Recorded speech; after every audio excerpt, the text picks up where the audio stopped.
Hello technician ভাইয়েরা, আসসালামু আলাইকুম। আশা করি টেকনিশিয়ান ভাইয়েরা ভালো আছেন। আপনাদের দোয়া আল্লাহর রহমতে আমি ভালো আছি। তো টেকনিশিয়ান ভাইয়েরা, এই মুহূর্তে আমার হাতে একটি সেট আছে, স্যামসাং কোম্পানির একটি টাচ ফোন। ফোনটির মডেল হচ্ছে এম এম 127G। এটা হচ্ছে SM M 127G। এই সেটটির মডেল হচ্ছে M12। তো M 127G এই সেটে প্রবলেম হচ্ছে ডিসপ্লে লাইট আসতো না, এটাই হচ্ছে সমস্যা। তো এর জন্য আমি সেটটি খুলে নিয়েছি। খোলার পরে তো টেকনিশিয়ান বাইরে খোলার পরে খুলে নেওয়ার পরে আমি সেটটি কাজ করেছি, লাইট আইসি ঠিক করেছি। তো ঠিক করার পরে দেখলাম যে আপনাদের মাঝে এই ভিডিওটি দেওয়ার দরকার আছে, কারণ অনেক টেকনিশিয়ান বাইরা লাইট নিয়ে আসতে পারে না, এটাই হচ্ছে সমস্যা। তো এই সেটটি খোলার আগে এক টেকনিশিয়ান ভাই অনেক লাইট আইসি কাজ করার জন্য চেষ্টা করার জন্য সেট খোলার চেষ্টা করেছিল।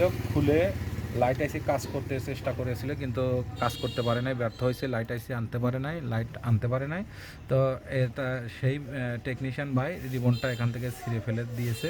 তো আসলে আপনারা আগে বুঝতে হবে যে আসলে কোন সেটে কোন জায়গায় রিবন আছে, কোন জায়গায় রিবনগুলো দেখে শুনে আপনারা কাজগুলো করবেন। এই যে ফিঙ্গারের রিবনটা ছিঁড়ে ফেলছে, পাওয়ার বাটন ফিঙ্গারের রিবনটা ছিঁড়ে ফেলছে। তো আমি সেটটি খুলে নিয়েছি। খুলে নেওয়ার পরে আমি লাইট আইসিটা ঠিক করেছি। আসলে প্রথমত এই সেটটির সমস্যা ছিল, লাইট আইসি প্রবলেম ছিল। মানে আমি যতগুলো সেট ঠিক করেছি এখানে দুটি পার্টস থাকে। তো এখানে এই দুটি পার্টসে যে কোনো একটি ক্যাপ, এই দুটি ক্যাপ যে কোনো একটি ক্যাপ শর্ট হয়ে যায়, ফুল শর্ট হয়ে যায়। আর এই কয়েলটা চেঞ্জ করলেই এই ক্যাপটা এখান থেকে তুলে ফেলে দিয়ে আপনারা চাইলে যে কোনো ওই ধরনের ক্যাপটি আপনি লাগাইতে পারেন।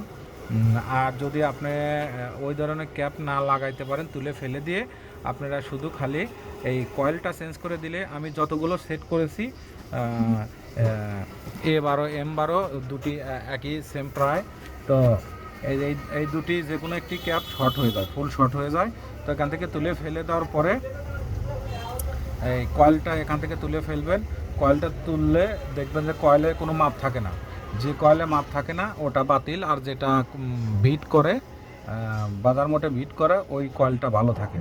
তো দেখেন এই যে আমার কাছে যে আমি এখানে কাজ করেছি, তো যে কয়েলটা বিট দেয় ওই কয়েলটা ভালো, আর যে কয়েলটা বিট দেয় না ওই কয়েলটা নষ্ট। তো আমি যতগুলো সেট করেছি আমি এই ক্যাপটি তুলে, এই দুটির যে কোনো একটি ক্যাপ ফুল শর্ট হয়ে যায়, আর এই কয়েলটা বাতিল হয়ে যায়।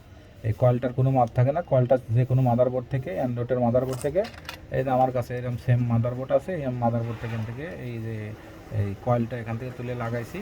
লাগানোর পরে এখানে লাগিয়ে দিয়েছি। আর এই যে আমাদের এই যে এই এই মালটাও আমাদের নষ্ট হয়ে গিয়েছিলো। এই যে এই মালটা, এই ডায়েটটা নষ্ট হয়ে গেছিলো, আমি এই ডায়েটটা এই যেখান থেকে তুলে লাগাইছি। তো যাই হোক, তো আমি যতগুলো সেট ঠিক করেছি এই দুটি ক্যাপ ফুল শর্ট হয়ে যায়, আর এই কয়েলটা আমি চেঞ্জ করলে আমার কাজ হয়ে যেত। কিন্তু আমি এই সেটটি দুদিন কাজ করার পরে আমি সিপিইউআইসি রিভলভিং করেছিলাম, কারণ ওই টেকনিশিয়ান ভাই সিপিইউআইসিতে হিট দিয়েছিল। হিট দেওয়ার পরে কোনো সেন্স ছিল না। তো আমি সিপিইউআইসি রিভলভিং করার পরে তারপরে আমি সেটটি রান করার পরে আমাদের গ্রাফিক্স আসছে, কিন্তু আমাদের লেখা দেখা যায়, কিন্তু আমাদের ডিসপ্লে লাইট নাই, এটাই হচ্ছে সমস্যা। তো তারপরে আমি এখানে দেখি যে এই পার্টসটা শর্ট ছিল, তো আমি কয়েলটাও চেঞ্জ করে দিয়েছি।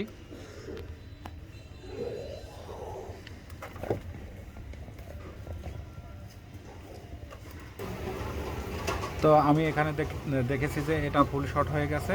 তো আমি প্রথমত সিপিইউটা রিভলভিং করেছি, রিভলভিং করার সেট চালু করেছি। চালু করার পরে দেখেছি যে ডিসপ্লে লেখাটা দেখা যায় কি না। তো আমি দেখলাম যে ডিসপ্লে লেখা দেখা যায়। তো আমাদের গ্রাফিক্স আইসিটা ঠিক আছে। তো তারপরে আমি এটা তুলে ফেলে দিয়ে এখানে কয়েলটা লাগিয়ে দিয়েছি। লাগানোর পরে আমাদের ডিসপ্লে লাইটটা আসে না। তো এখানে আমি মাপ দিয়ে দেখি যে আমাদের এখানে কোনো প্রকারের ভোল্ট শো করে না। কিছু সামান্য পরিমাণ বোল্ট শো করে, কিন্তু কাজ হয় না। তো তারপরে আমি এই কয়েলটা তুলে ফেলে দিলে আমাদের এখানে বোল্ট শো করে। তো তারপরে হচ্ছে আমি যে এই আইসিটা, এটা হচ্ছে লাইট আইসি। আমি লাইট আইসিটা এখান থেকে আমি তুলে ফেলে দিয়ে আমি এই যে এখান থেকে এই বোর্ড থেকে আমি এই লাইট আইসিটা, আর এই কয়েলটা, আর এই ডায়েটটা, এই তিনটা জিনিস এখান থেকে আমি তুলে এখানে লাগাইছি। লাগানোর পর আলহামদুলিল্লাহ তো আপনারা দেখবেন যে যখন এই লাইট আইসিটা সমস্যা থাকবে, তখন দেখবেন যে এখানে আপনাদের মাপ আসবে না। দেখেন এই যে আমাদের এখানে থাকবো না, এখানে দেখেন এই যে আমাদের এখন মাপ দেখাচ্ছে, কারণ আমি এখানে এই আইসিটা নষ্ট হইলে এখানে মাপ দেখাবে না, এখানে 1 একটু বেশি দেখাবে এই আইসিটা নষ্ট হলে। তো এই আইসিটা নষ্ট হলে পরে এখানে মাপ কম দেখাবে এবং হচ্ছে আমাদের লাইট আসবে না। তো আমাদের তিনটা জিনিস আমরা পরিবর্তন করেছি। এই যে আমাদের লাইট আইসিটা পরিবর্তন করেছি, এই যে এটা পরিবর্তন করেছি, আর এই যে কয়েলটা চেঞ্জ করেছি, আর এখানে এই ক্যাপটা এখান থেকে একটি তুলে দিয়েছি, কারণ এই ক্যাপটা ফুল শর্ট হয়ে গেছে। তো আশা করি টেকনিশিয়ান ভাইরা আমার ভিডিওটি দেখে বুঝতে পারছেন যে আসলে আমি কি ধরনের কাজ করেছি। আসলে আমার এই যে এখানে বোর্ডটা ছিল আমাদের, এটা হচ্ছে একটা মিডিয়াটেকের বোর্ড, ওই স্যামসাংয়ের মিডিয়াটেকের বোর্ড। এটা হচ্ছে M02S কি M02 এই ধরনের বোর্ড। তো এই বোর্ড থেকে আমরা এই যে লাইট আইসিটা লাগিয়েছি এবং এই ডায়েটটা লাগিয়েছি, আর এই কয়েলটা এখান থেকে তুলে লাগাইছি। আশা করি আমাদের লাইটটা চলে এসেছে। তো যখন আপনাদের এই লাইট আইসিটা যখন নষ্ট হবে, তখন এখানে আপনাদেরকে মাপ দেখাবে না। তারপরে আমি এই যে এখানে এই আইসিটা আমি রিভলিং করেছি, তারপরে তো সিপিইউ প্রথম রিভলিং করে সেটি রান করেছি, রান করার পরে দেখিয়েছি যে আমাদের ডিসপ্লেতে লাইট নাই। এটাই মূলত সমস্যা ছিল। তো একটা টেকনিশিয়ান বা হিট দিয়ে আইসিটা নষ্ট, মানে আইসির নিচে আটাটা এক করে ফেলেছিল, বলগুলো এক করে ফেলেছিল, এই জন্য এই সমস্যাটা হয়েছিল। তো আমি সেটি রান করার পরে দেখি যে আমাদের ডিসপ্লে লাইট নাই। তো আমি এই যে তিনটা জিনিস চেঞ্জ করার পরে আমাদের এখানে মাপটাও চলে এসেছে, দেখেন এই যে আমাদের এখানে মাপটাও চলে এসেছে এবং আমাদের ডিসপ্লেতে লাইটটাও চলে এসেছে। তো আশা করি টেকনিশিয়ান ভাইরা আমার ভিডিওতে দেখে ভালো লাগলে লাইক, কমেন্ট এবং শেয়ার করবেন, আর আমার জন্য বেশি বেশি দোয়া করবেন। আপনাদের মাঝে এর চেয়ে ভালো ভালো ভিডিও যেন উপহার দিতে পারি। তো এই পার্টসগুলো খালি শুধু আপনি লাইট আইসি বাদ দিয়ে এই যে ডায়েটটা, এই কয়েলটা, এগুলা আপনি যে কোনো এমআই হোক আর ভিভো হোক আর শাওমি হোক, এইগুলা বোর্ড থেকে আপনারা মিলে দেখে শুনে লাগাবেন।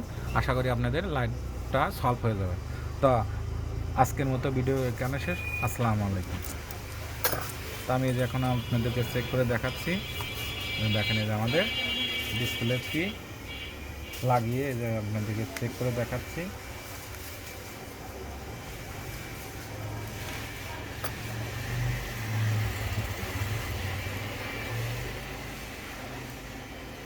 তো আলহামদুলিল্লাহ দেখেন এই যে আমাদের লাইটটা চলে এসেছে।